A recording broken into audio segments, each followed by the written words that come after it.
From a young age, my grandparents raised and cherished me. Tragically, I lost my beloved grandmother in a minor accident. Amidst my grief, I received an unexpected message from my long-lost sister-in-law. The message read, "I need you to take care of your grandmother who passed away 3 months ago." There was so much I wanted to say, but my cherished grandmother was no longer there. I witnessed her passing with my own eyes. This call would prove to be a turning point, revealing long-hidden truths. My name is Linda Thompson, a 45-year-old single woman. The last significant male relationship I had was during my college years. After parting ways with him, I immersed myself in the working world, joining a major cosmetics company's marketing department. Overtime and weekend shifts became the norm. Before I knew it, I had missed my chance at marriage. 6 years ago, I switched careers, moving to a desk job at a nursing home. Previously, I commuted for an hour and a half each way on packed trains. Making it back home on the last train felt like luck. Now, I work just a 10-minute bike ride away from home. My current job offers standard days off and overtime is rare. However, these weren't the reasons I changed jobs. I've never left my childhood home. I'm confident in my finances and take pride in my household skills. So why haven't I moved out? Because I love my family, especially my dear grandmother. I was born and raised in California. My family consists of my parents, grandparents, and my older brother, Brian, who is 5 years my senior. He is now 50 years old. Although I love my family, my relationship with Brian is complicated. I used to adore him as my brother. He was a gentle, protective sibling. However, Brian changed after college, securing a job in car sales, moving out early, and marrying a colleague 2 years later. From that point on, we drifted apart. He never returned to our childhood home, not for Thanksgiving, spring break, or even Christmas. All I know is that he lives somewhere in the South, but the details are vague. I can't remember the last time I saw Brian's face or heard his voice. It feels like it's been at least 5 years since we last spoke. His parting words were, "Ever since I became a manager, I've been super busy. I'm leaving everything home related to you." My impression of him is that he has become detached and unfeeling. This prompted my career change and decision to stay in my childhood home, ensuring it remained protected. Both my parents are retired. My 93-year-old grandfather suffered a stroke a few years ago, but has since recovered. Though he requires constant care and cannot live independently, my parents are currently caring for him. Then there's my grandmother, Betty Thompson, aged 92. My beloved Grandma Betty played a central role in raising my siblings and me. While my parents worked, my grandparents, particularly Grandma Betty, looked after us and taught me so much. I needed to survive these days. Though Grandma Betty couldn't go out much, she was lively enough to walk freely around the house. That's why I switched jobs to work at a nursing home, allowing me to take care of her if anything happened. As I prepared to leave for work one morning, Grandma Betty called out to me. "When you forgot something, huh?" she asked. "I haven't forgotten anything," I replied. "Here, have some hard candies," she said, handing me a few black licorice candies. "Right, thanks," I responded, smiling.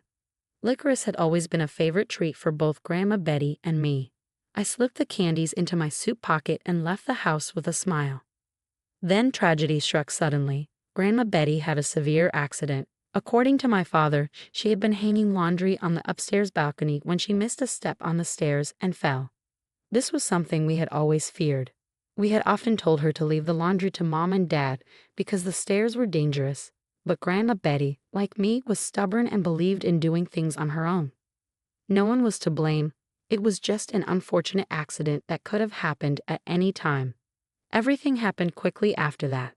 Grandma Betty suffered complex fractures to her femur and pelvis and never made it home from a hospital. Just 4 months later, she passed away due to old age.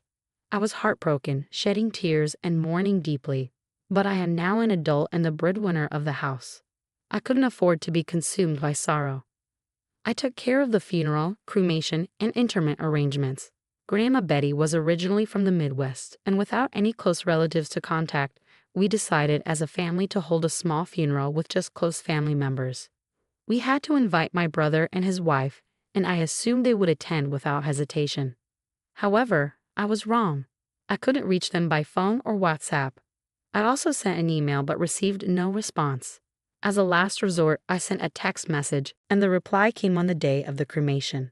I'm very busy overseas for work. Sorry, but I can't make it. I'll send the money later, it said. I was indifferent to the money upon reading the message. I found myself speaking out loud without meaning to. Can his job really be so demanding that he can't even spare a moment to bid farewell to our beloved grandmother? It was difficult to comprehend. As I placed flowers, a photo of Grandpa, and her favorite black candy in Grandma's casket, her makeup perfectly applied as if she were merely asleep, my perception of my brother shifted. From that moment on, I began to harbor resentment toward him. Time moved on, and now it is winter. For me, the changing seasons don't matter much. It feels the same whether it's spring, summer, autumn, or winter. I've even contemplated leaving my job. But with Grandpa still alive and my parents likely to need care soon, I must continue working to support them. These thoughts carried me through my workday on autopilot, my heart heavy with emptiness. During a lunch break on a weekday, I received a call from an unexpected source. If her number hadn't been saved in my contacts, I might not have answered. The caller ID displayed sister-in-law. It was Heather Thompson, my brother's wife. She is 46 years old and my only connection to my brother. I remember only a brief conversation with her after their wedding. Why would she be calling now? I considered ignoring the call, but the persistent ringing convinced me to answer.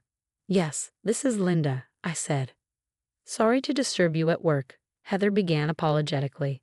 This is Heather, Brian's wife. It's been a while. Despite her higher position and age, Heather always approached us with a humble attitude. When she chose to marry my brother, she made sure to introduce herself to my parents and me, even on my brother's behalf. In short, she's a kind person, which made her unexpected call all the more puzzling. It's all right, I replied. But do you need something? I tried my best to sound calm as I asked the question. Heather hesitated for a moment, her voice uncertain. It's hard for me to bring this up. It's about Betty, your grandmother. What happened to my grandmother? I asked, trying to keep my voice steady. We've been taking care of her on my husband's orders, but the time we agreed upon has already passed, Heather said. Can you come and pick her up? I struggled to grasp what Heather was saying. Wait, you're saying you've been taking care of my grandmother Betty, who died 3 months ago? After a moment of confusion, I asked the question, aware that it sounded nonsensical. Heather's reply was equally puzzling. Yes, we've been taking care of Betty at our place. Wait, she died 3 months ago, she said, her voice filled with genuine surprise. Why don't we take a moment to calm down? I suggested, and Heather agreed. After a few minutes, I collected myself and carefully explained to Heather that my grandmother had passed away. In contrast, Heather's response was bewildering. She claimed that Brian and Heather had been told my grandmother needed care and took her in until arrangements could be made. They had been living with my grandmother at their home. This led me to 2 possible conclusions. Either Heather and I were both not lying, which seemed unlikely, or my brother Brian was the one not telling the truth. I had considered the possibility of such a blatant lie from him, even though it would be quickly exposed. But there were matters I needed to address before pursuing this further.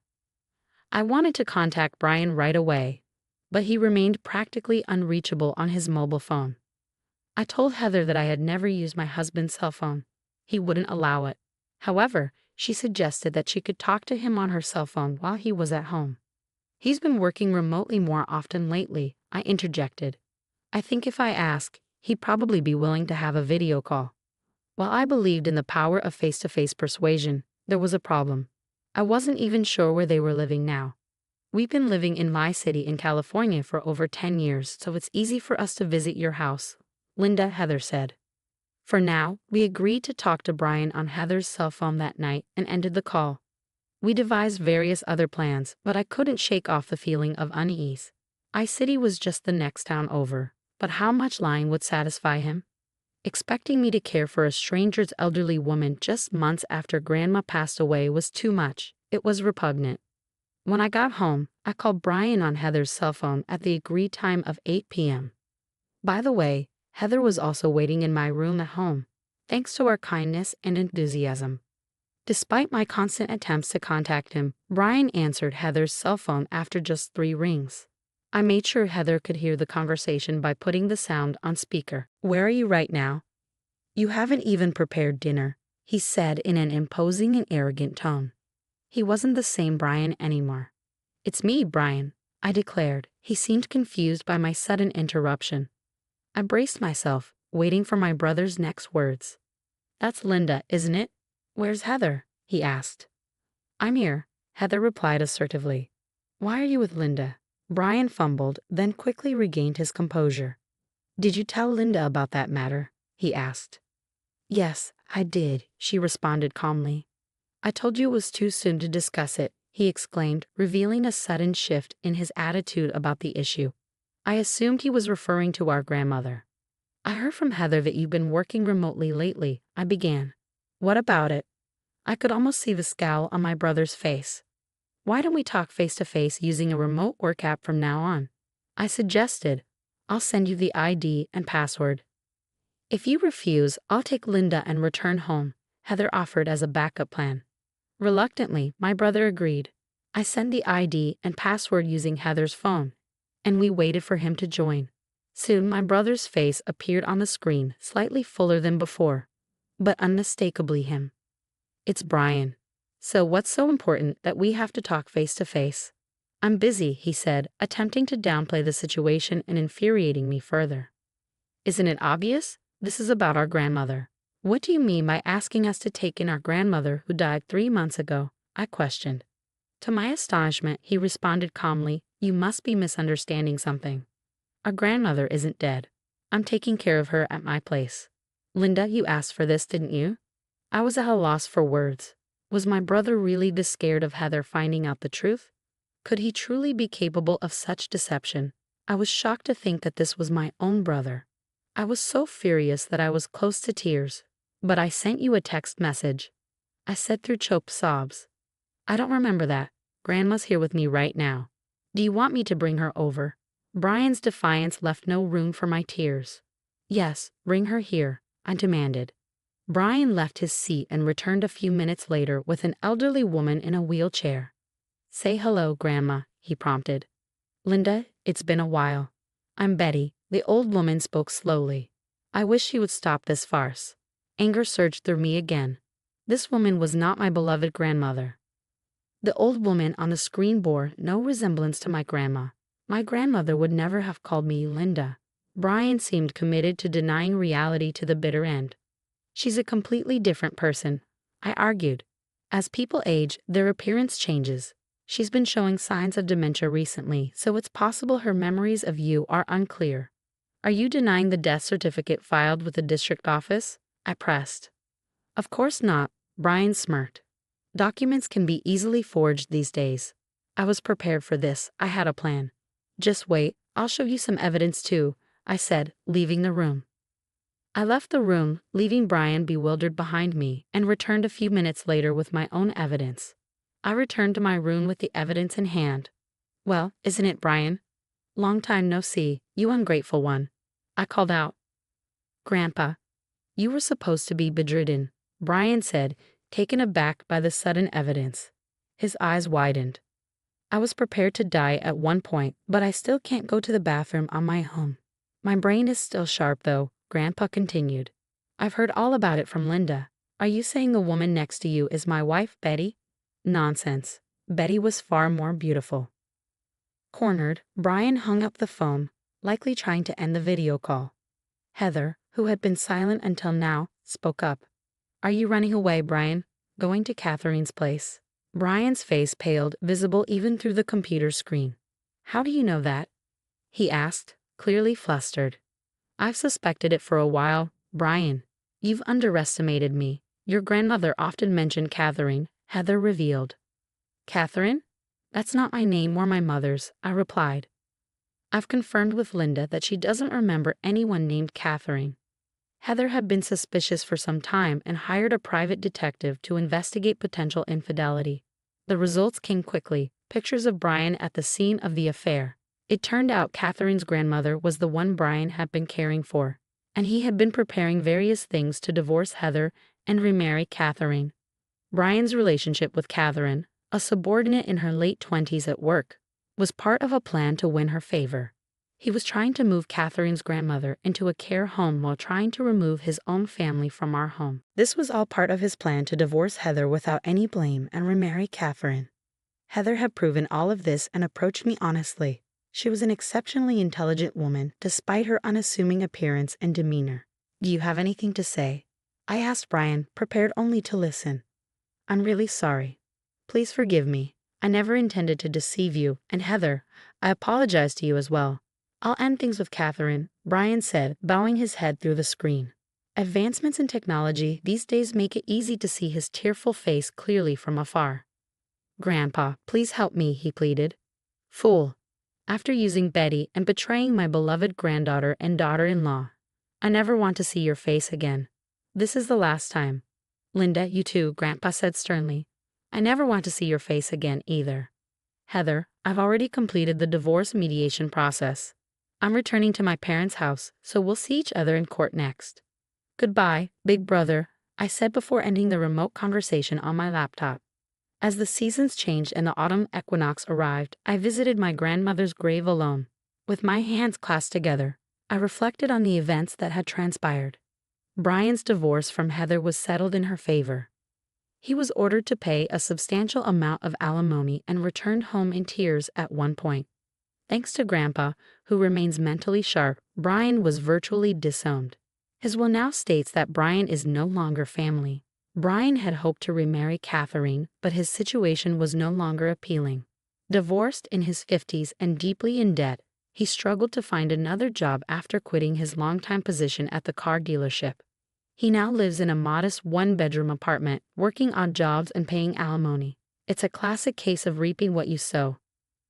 Most of my information about Brian came from Heather. We became friends after everything settled, and we often spend time together. "Grandmother, I'll come again," I said as I stood up from her gravestone. A strong breeze blew, and I heard a voice I adored. "Lynn, thank you. Please take care of your grandpa for a little while," the voice said. I muttered, "Grandmother," and suddenly realized I was holding something in my right hand, a piece of black licorice candy. It was odd because I hadn't brought any as an offering. I'm not particularly religious, but could it be a sign from my grandmother? Perhaps not. There's always black licorice at the altar, so I must have unconsciously picked one up and forgotten about it.